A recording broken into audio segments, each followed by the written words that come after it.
You're a couple that has, business skills and artistic skills. Tell me how you meld them all together.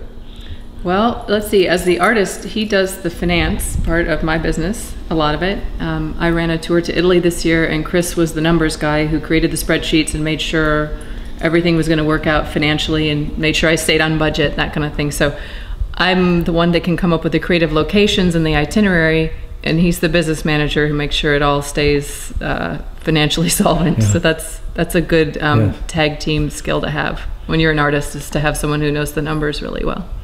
And Chris, from the art standpoint, you appreciate art, but you focus on the business side.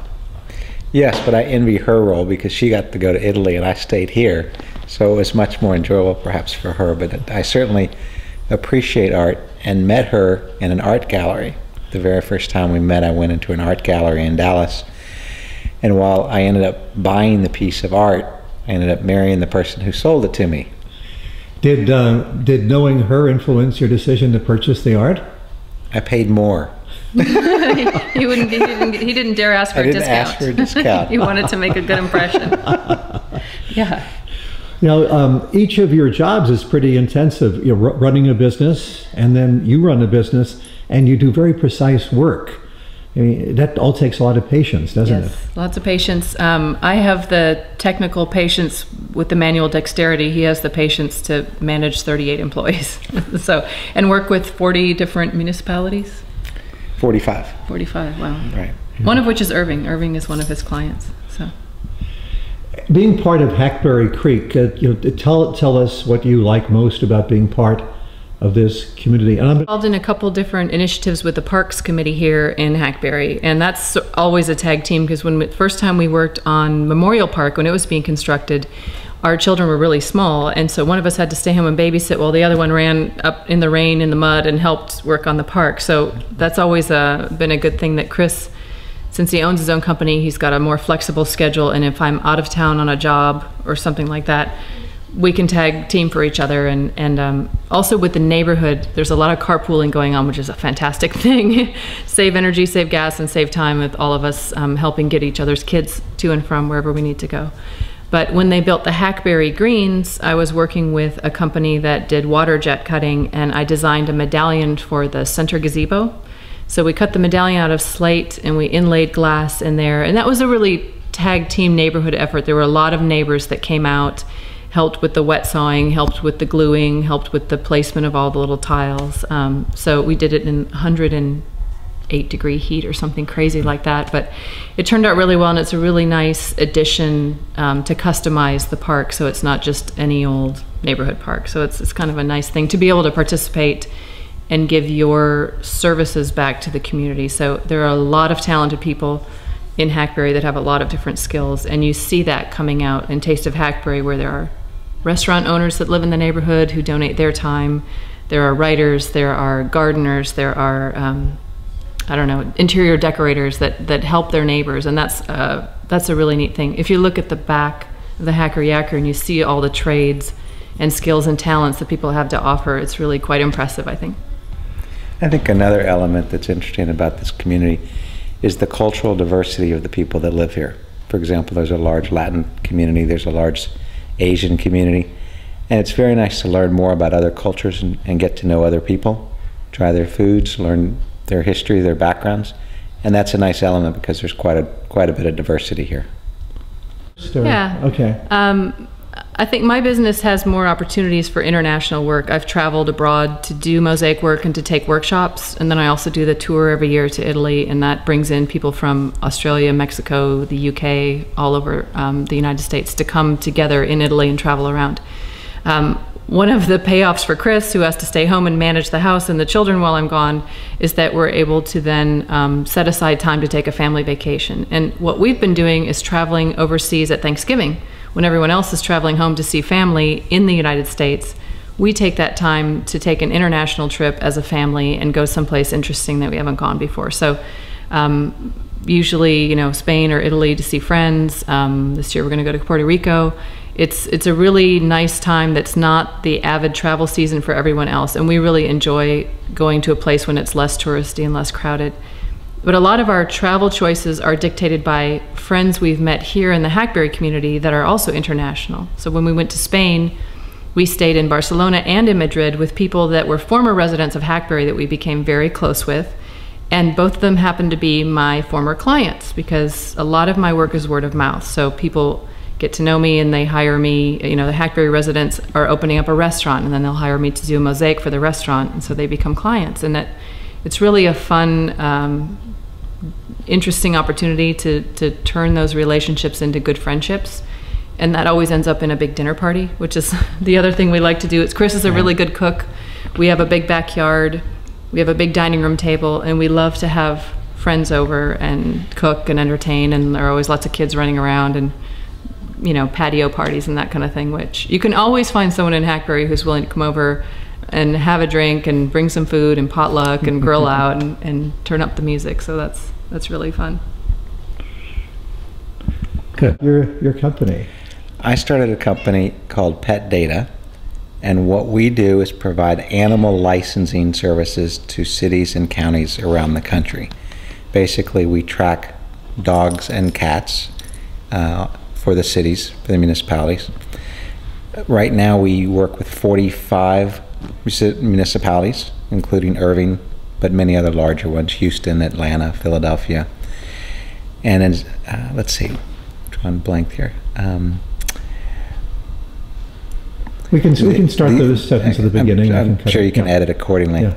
The reason we're hired is typically, well, to begin with, I'm sorry, the animal registration is built upon making sure the animals are vaccinated against rabies. It came from a health issue.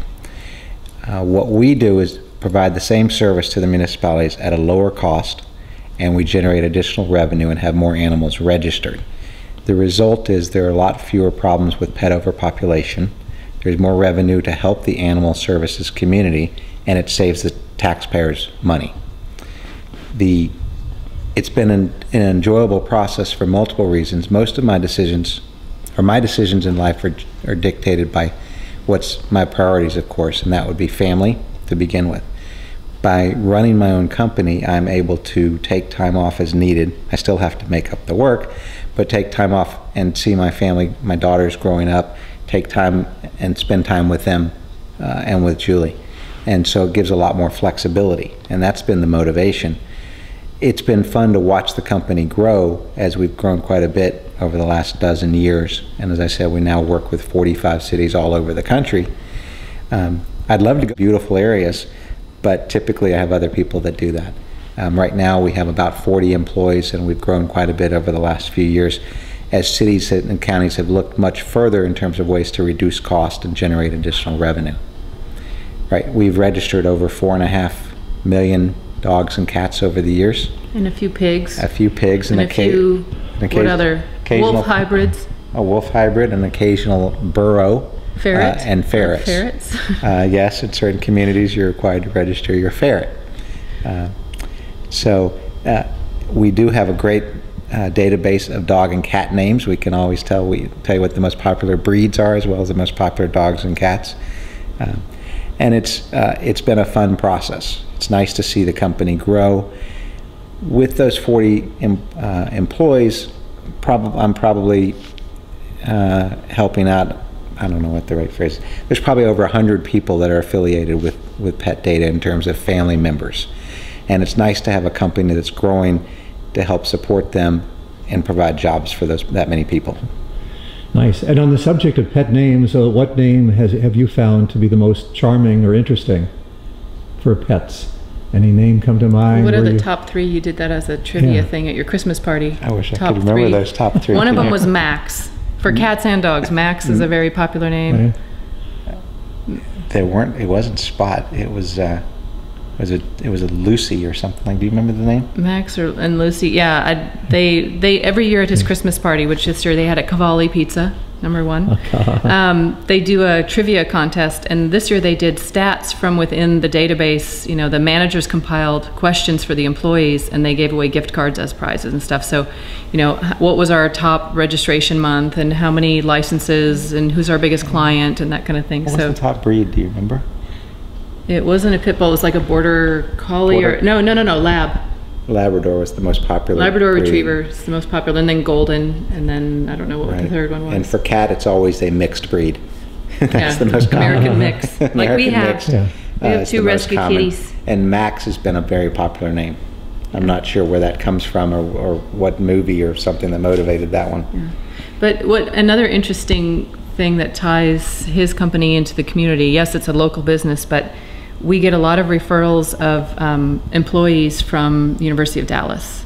And when he posts job opportunities, there's kind of a network at UD, and they send former students and current students and alumni over. And I think you have 2 former North Hills teachers that are former University of Dallas grads that are working for you now. Or more, Correct. 3 or 4. Alyssa. We have, I believe, 6 former University of Dallas students now, and over the years, I believe we've had between 20 or 25 students from the University of Dallas that work with us. And we have 2 former teachers from North Hills. I think that's it for North Hills. Yeah. No, we have, that's right. We have a few others who moved to North Hills, but anyway. By pure coincidence, a couple of the executives from the University of Dallas were at a speaking engagement of mine a couple of days ago, Women's Alliance, and I'd love to send them a video clip of what you think of University of Dallas graduates and what they mean to your company. They'll love this because it's they will love unexpected. it. Yeah. So if you can just give a testimonial to University of Dallas. I think we started hiring people from the University of Dallas about 8 or 9 years ago, and they've been. Janelle, how old was she? One of my former roommates from UD was one of his 2 of the former roommates were your first business partners, and Drew Marshall. I guess I've probably worked with people who graduated from the University of Dallas for over 20 years. And what's been very impressive about them is a terrific work ethic. They'll show up on time, they'll work hard, and they show a lot of initiative. And many of them have advanced quite a bit in the company because of their broad knowledge and hard work. And they're terrific. They're the first place we go to when we're trying to hire somebody.